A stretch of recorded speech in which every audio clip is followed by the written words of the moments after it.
Narito ang pinakabagong update tungkol sa huling yugto ng buhay ng batikang aktres na si Jacqueline Jose. Tara, alamin natin ang buong detalye. Panoorin ang buong video. Kumusta mga idol? Mayroon naman tayong bagong chika sa inyo. Bago yan, welcome sa channel ni Mr. JV. Kahapon lang Biyernes, March 8, ang huling gabi ng burol ni Jacqueline Jose. At ang daming mga personalidad, mga kaibigan, at mga kasamahan niya sa showbiz ang nagpunta para magbigay ng kanilang huling respeto. Hindi rin nakalimutan ng anak-anakan ni Jacqueline Jose na si Kylie Padilla na pumunta sa burol. Isa sa mga nakitang personalidad kagabi, ay ang kapuso actress na si Kylie Padilla, isa sa mga naging anak ni Jacqueline Jose sa industriya ng showbiz. Kitang-kita natin sa video ang pagtatagpo nina Kylie Padilla at Andy Eigenman. Agad na niyakap ni Kylie si Andy bilang tanda ng kanyang pakikiramay at pag-comfort sa kaibigan. Nakumpleto ang buong pamilya ni Andy Eigenman, subalit mayroong isa na hindi nakadalo. Si Gwen, ang kapatid ni Andy Eigenman, ay hindi pinayagan umuwi ng Pilipinas dahil sa kanyang student visa sa Amerika. Nakakalungkot naman isipin na hindi makadalo si Gwen dahil sa hindi pag-aproba ng embassy sa kanyang pag-uwi. Sa kabila ng pagkakadalo ng buong pamilya ni Andy, kasama na si Filmar Alipayo, ang asawa ni Andy Eigenman.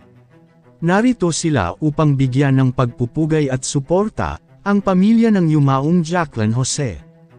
Bukas na ang huling pagdadala kay Jacqueline Jose sa kanyang huling hantungan. Lahat ay handa na para sa pangwakas na paglisan ng batikang aktres. Ang paghatid sa huling hantungan ay isang mahalagang bahagi ng pagluluksa at pagbibigay-pugay sa isang minamahal na personalidad.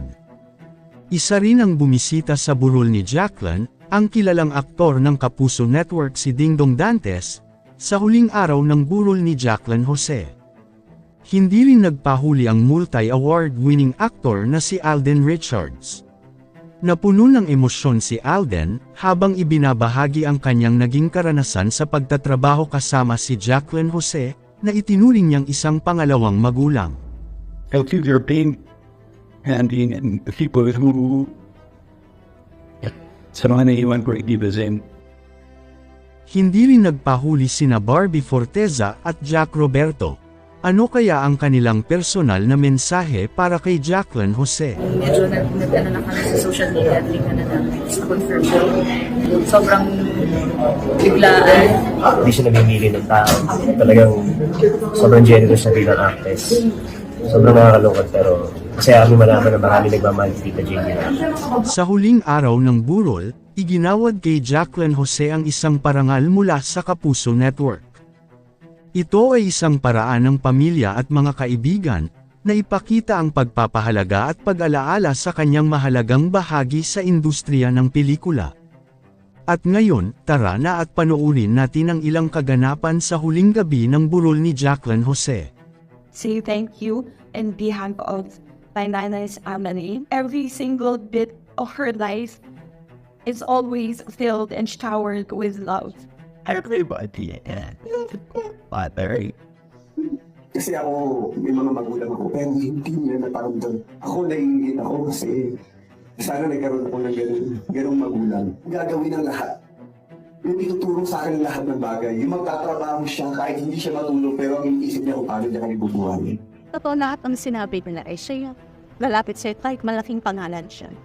Okay lang siya kahit lang sa isa't tabi na hindi siya makikitaan na importante siya ang nanay. So, hindi siya ganung tao. Maraming mga emosyonal na sandali at kwento ang ating nasaksihan ngayong gabi. Isa itong pagpupugay at pasasalamat sa isang batikang aktres na naging inspirasyon sa maraming tao. Yan ang mga huling kaganapan sa burol ng batikang aktres na si Jacqueline Jose. Patuloy nating ipagdasal ang kanyang kaluluwa at magbigay ng suporta sa kanyang pamilya. Kayo mga idol, ano ang masasabi nyo sa chika topic natin ngayon? At syempre bago tayo magtapos sa ating video, ay inaanyayahan ko kayo na mag-like sa ating Facebook at mag-subscribe na rin sa YouTube, dahil malaking tulong na ito sa pag-grow ng aking channel, upang mas lalo pa ako na magsipag sa pag-upload ng mga videos na kagaya nito. Hindi naman ako nagmamakaawa sa inyo mga idol, pero sana maawa na kayo. Hanggang dito na lang ang ating video, maraming salamat sa inyong pagtambay, bye-bye!